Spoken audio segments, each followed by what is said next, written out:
Performans ve buna bağlı olarak ülkemizde şu anda maalesef üzülerek beyan etmek istiyorum ki bunun akabinde öğretmenlerin performansını ölçmeye yönelik yapılan yol haritasındaki yanlışlardır.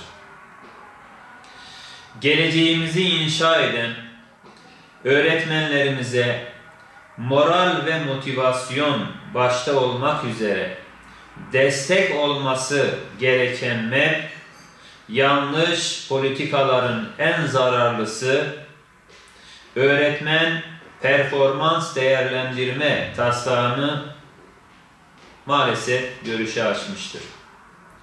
Eğitimin ve sistemin sorunlarını sadece öğretmenlerde arama yanlıştır. Her şeyi öğrenci memnuniyetine indirgemek de yanlıştır. Bakanlığın pilot illerde alelacele uygulamaya koymaya çalıştığı öğretmen performans değerlendirmesini kabul etmiyoruz.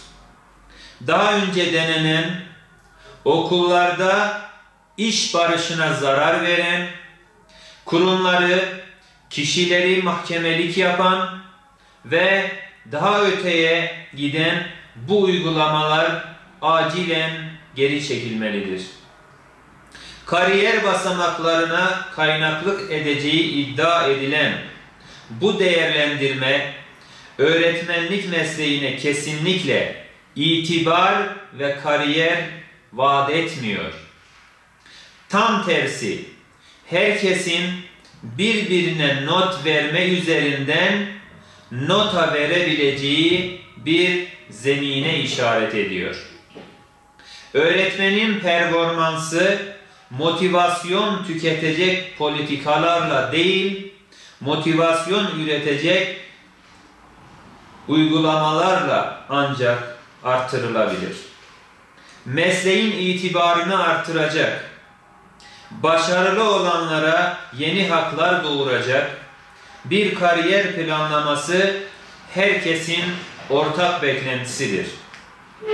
Beklenti bu iken ben sizi birbirinizle ölçüyorum anlayışı yan yana duranları maalesef karşı karşıya getirecektir.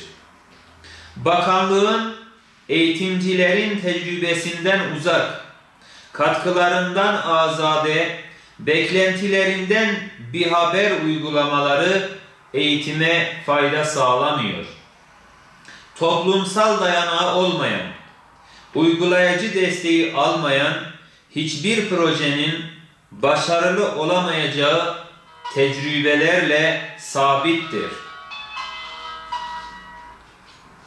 Demokratik tahammüller katılımcılığı gerektirir.